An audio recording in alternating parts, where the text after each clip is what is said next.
And just like magic, I am back. I have washed my hands. I'm just about to fold in these ingredients. I'm going to show you what it looks like. And this is one of the easiest spreads.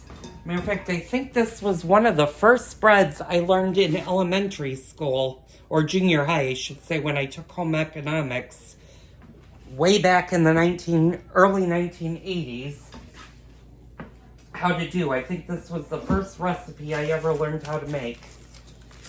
I don't make it often because I'll be honest with you, I do like bananas, but I'm not a humongous fan of bananas. But I do make it for my husband. Now, it wants me to grease the baking sheet, and I'm going to flip you guys around so you guys can see me a little bit. I'm going to raise you guys up. You can do it one of two ways. You can actually grease it with butter. You can grease it with cooking spray, and if you're going to use the cooking spray, use an original canola oil spray. Don't use an olive oil or any of that because that will transfer to your bread, and you want to make sure your bread is nice and fluffy. So we're just going to spray the pan generously.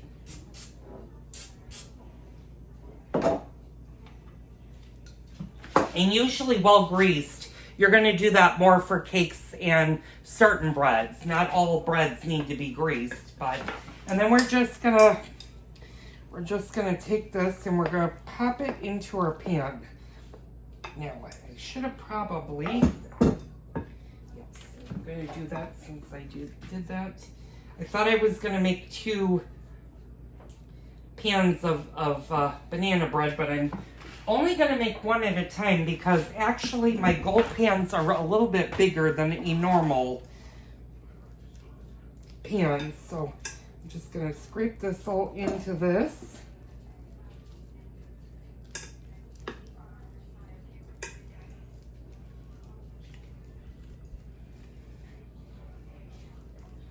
And had I not been chatting for so long or searching for some cooking things, this would have been a much shorter video, so I do apologize for that. But you guys have been putting up with me for the better part of a year now, or almost a year. So what we're going to do is what I'm just doing is I'm spreading this out in the pan, and you definitely want to do that. You want to make sure that your batter is kind of even, that you don't have one area that's really high up, because then you won't have a nice banana bread. Now this might be a small banana bread depending on if this does any rising.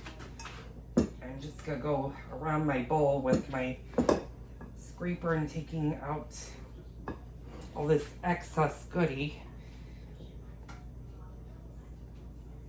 I'm just going to pull this down and scrape.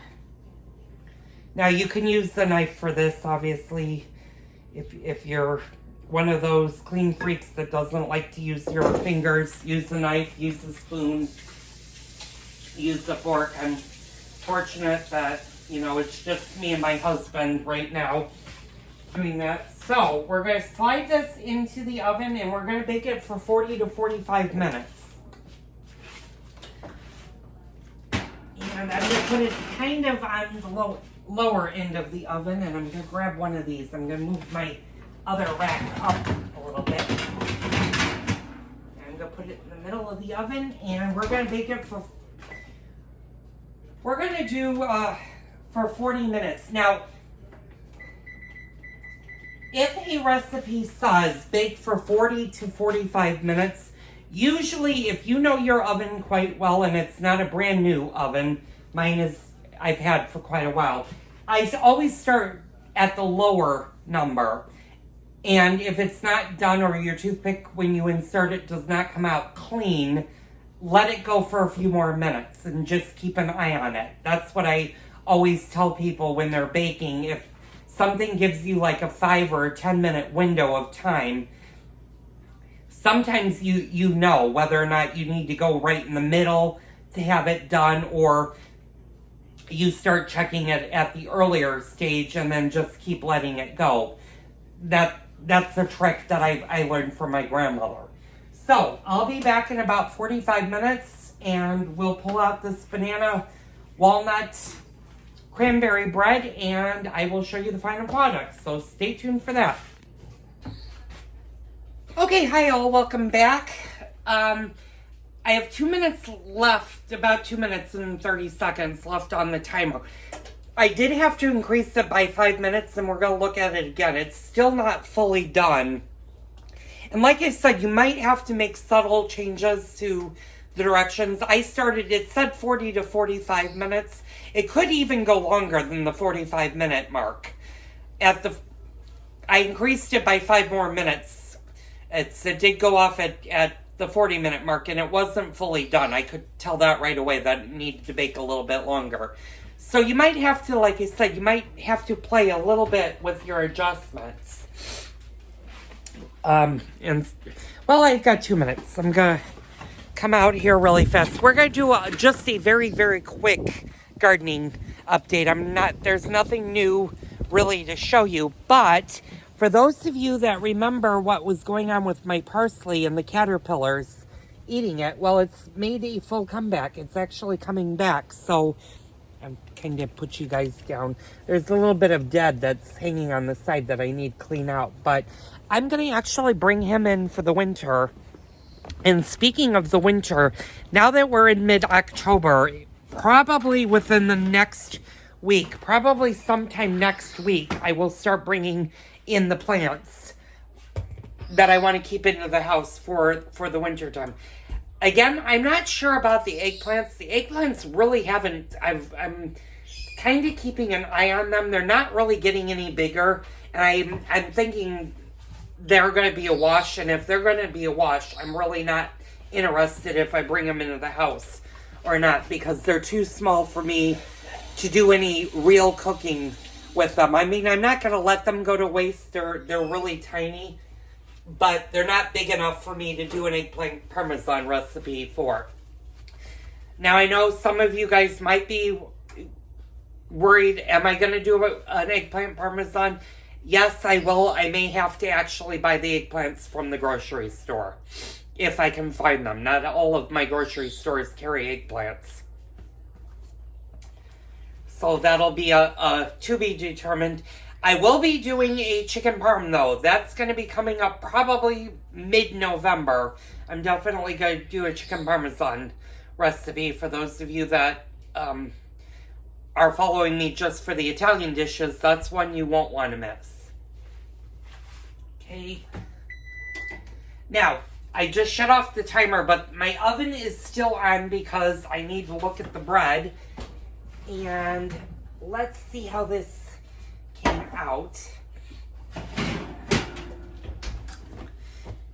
And I need to, I'm just, well, actually, I'm not going to step back. If you don't have a toothpick handy, which I really don't, the next best thing is you can use a knife. If I can grab one, and I've got a knife right here. And you just want to kind of go in the middle of your bread. And you can tell that it's that there's still dough on there. So that was, yeah, that's definitely not done. That was 45 minutes. So I'm going to let it go. Based on that, I'm just going to let it go for probably another 10 minutes.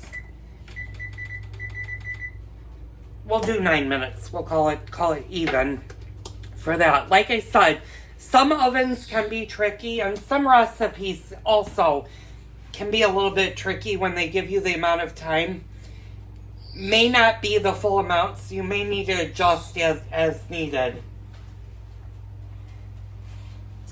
And I do plan on probably the beer, well, if my furniture arrives on Halloween, plan on the 1st of November having a unveiling. I'm going to unveil the entire kitchen, and I'm going to get the rest of the stuff like the painting ladders and this stuff that's still sitting here will be out of the kitchen, and then I'll do a grand unveil of the kitchen. Like I said, I still need to do one more coat around the windows, and I'm going to probably do that tomorrow. That's my bucket list to do this weekend. And then there's just a little bit of trim work that I need to paint under the window. Like I see one area that peeled from the painter's tape that I need to go back over and put another coat on. And so that'll be done with. And if I have any viewers, I'm going to do a shout out to my Facebook group page, which is the Mom and Dads of Homewood page. If I have any viewers that are watching that came over yesterday and took the bananas and the bread home, thank you guys so much. I really appreciate you guys doing that. I wasn't anticipating bringing as much stuff home with me, and I wasn't sure enough of what I was going to do, or if I was going to end up throwing most of it out. You guys were amazing. You guys literally pretty much wiped me out of everything. I still have a little bit of bread left, and this is all that's left right now is what's over here. Everything else is gone. The bananas are gone. The bread is gone. And you guys were amazing, and a huge shout out to all of you guys for doing that for me. That's something I'm so glad I'm getting the opportunity to help my community out. And I know times are tough, especially considering what's going on in the House of Representatives and with politics, which I don't really get into, and I do not want to debate on politics, but it's a mess right now, and you know what? Everybody needs a little bit of a break, and I was so thrilled I could do that for you guys. So big thank you to you guys, and a big shout out to you guys for tuning in, and welcome to all the new viewers. Hopefully I get quite a few new viewers. We're gonna see. I know YouTube recently has started bugging me about really building my channel, and I'm like, I kind of like it going slow the way that it's going. I don't necessarily want to have 10,000 people all at once, or these really crazy YouTube channel where it's just about numbers. It's like, I'm happy being small and able to converse with the ones that post. By the way, if you have any questions, comments, leave them down below. As always, don't forget to smash that like button and hit the subscribe button to get more great cooking with Joel videos. If you are new to my channel, I also weekly have been in the summertime doing the gardening videos. Those are going to slowly come to an end as we get into the winter months. Although I will keep them up maybe once a month. I'll do gardening tips for the inside plants, or your inside plants, of when to water them and that when to rotate them so that they get sunshine. I'll be doing that probably starting in December for that, is what I'm thinking. And I just saw the sun is trying to come out. It's a great day here. It stopped raining, I think, early this morning. Speaking of which, I know you guys just saw the parsley plant that is making a comeback. I do need to get into the garden, and I'm probably going to do that. My goal is to do it tomorrow. I need to pick the rest of the stuff in the garden, and I need to start cleaning the garden out. I still, believe it or not, have green tomatoes. I had one lady ask me yesterday if I made fried green tomatoes, and I've never done that. That's not something I always had thought that it would be good, especially with the Roma tomatoes. Usually the Roma tomatoes are a little bit more on the bitter side when they're green, but that might be something that I explore if the bugs haven't gotten to the tomatoes. I really haven't been doing much in the garden because we've been having the cooler weather, so it's a little bit more unruly out there, and I have to pick the sage and the basil, and of course I still have 5 more cabbages out there to grab. And somebody asked me yesterday at the, I think it was at the food pantry, about my garden, and I said, you know, I was growing cabbages, but I think my problem this year with my cabbages is I planted them too close together. Cabbage really needs space so it can get enormous, and mine are so tightly packed that I got little tiny heads that are like that size. So I may just turn that into sweet and sour cabbage. My husband said, what are you going to make with those? And I'm like going, well, I'll just chop them finely, and if I use all 5, I'll just make a big pot of sweet sour cabbage, and that'll freeze. We can freeze that, and that'll carry us through the entire winter. So I got 2 minutes and 34 seconds down on the banana bread, and then that should be coming out. Now you'll notice it didn't get very tall, and the reason it didn't get very tall is this recipe does not use yeast. Usually for banana breads or fruit breads, you don't usually add yeast to them unless they specifically call for yeast. This happens to have baking powder as well as baking soda, and those two combined will give you a little bit of lift. They won't give you a ton of lift, but they'll give you enough lift for the bread.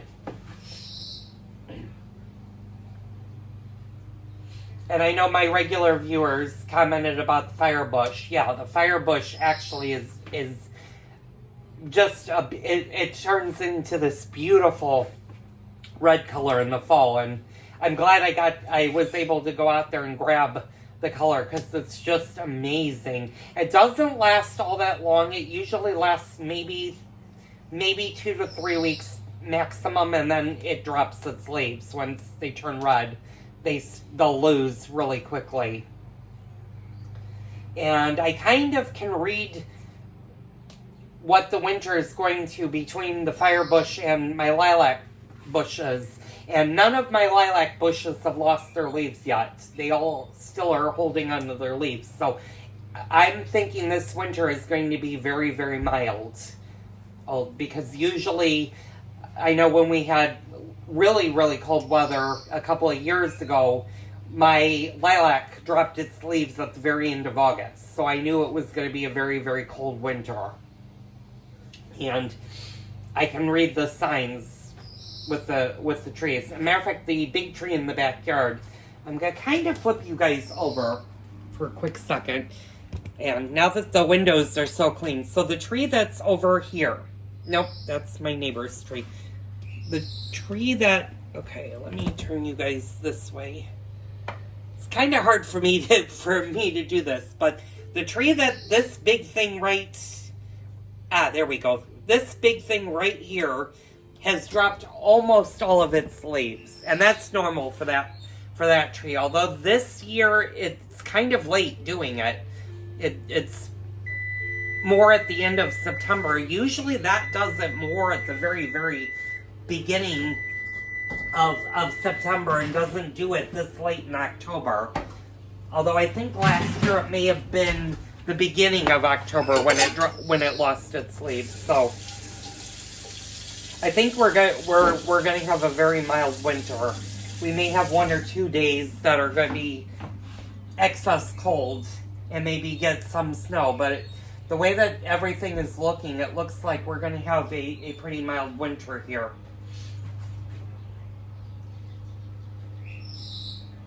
Okay, this still is not done. It still is a little bit sticky. It is getting done. It's just not quite there. I'm going to put it in for another couple of minutes. I'm going to put it in for another 3 minutes, and then we'll pull it out. We'll test it again. And then we'll be done with the banana bread. I decided not to make a second loaf today just because I'm running out of room because I do have so much bread still, and I have all of the bread that I've been making all week.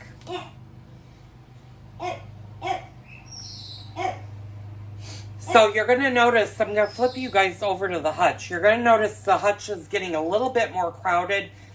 And I'm finding things that are not going to stay on the hutch, but they're things that I do need in the kitchen. Like I found some more cookbooks. So I'm going to keep the cookbooks probably on top versus I might keep a few right there, but I haven't decided. I kind of like how that looks with just the cookbooks that I use every day or quite often right there. Again, I'm going to leave the food processor and my stand mixer right there because I think that's the perfect spot for them. And then once they get the kitchen table, we're not going to clutter up the kitchen table. I know you guys have seen at the beginning, if you go back to the first videos that I did at the beginning of the year and watched all the way through the remodel, you saw how packed that kitchen table was. And my husband and I are vowing this time we're not doing that. Everything is going to get immediately washed, put away, or if we go shopping, we're going to put everything away. We're not going to leave it on the table for it to get dust and get lost in a pile. Same with the mail. The mail's going to get sorted. We're going to throw away what we don't want. What we want will go into a different area of the house and do that. Edward, don't bark at Shadow. That's not nice. What? Do you need to go back? All right. Okay. Go ahead. All right, go ahead. Okay. The renegades all had to go outside.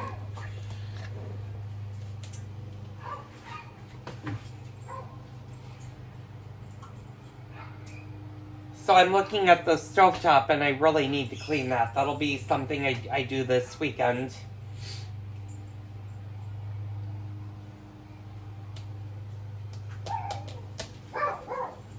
Yeah, you can hear somebody's mowing their grass today and I'm like going, it's still a little wet. I need to go out and mow ours, but I'm going to wait till this weekend when it gets warmer and it's a little bit more sunny and it's had a chance to dry out. Okay, so this is done.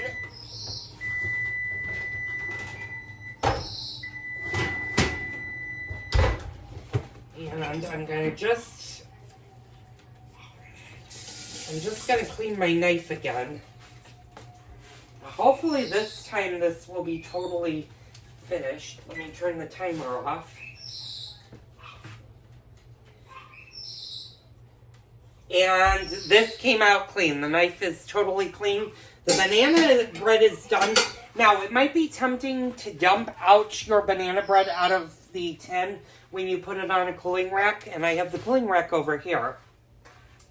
Don't do that. I'm going to say just leave your banana bread in its pan on the cooling rack.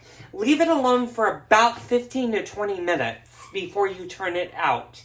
It's never a good idea to go ahead and immediately dump the bread onto the cooling rack because 9 out of 10 times what will happen when you do that is it'll start to fall apart on you. And you want your bread to be nice and uniform. So just leave it in its pan on the cooling rack for about the first 15 to 20 minutes.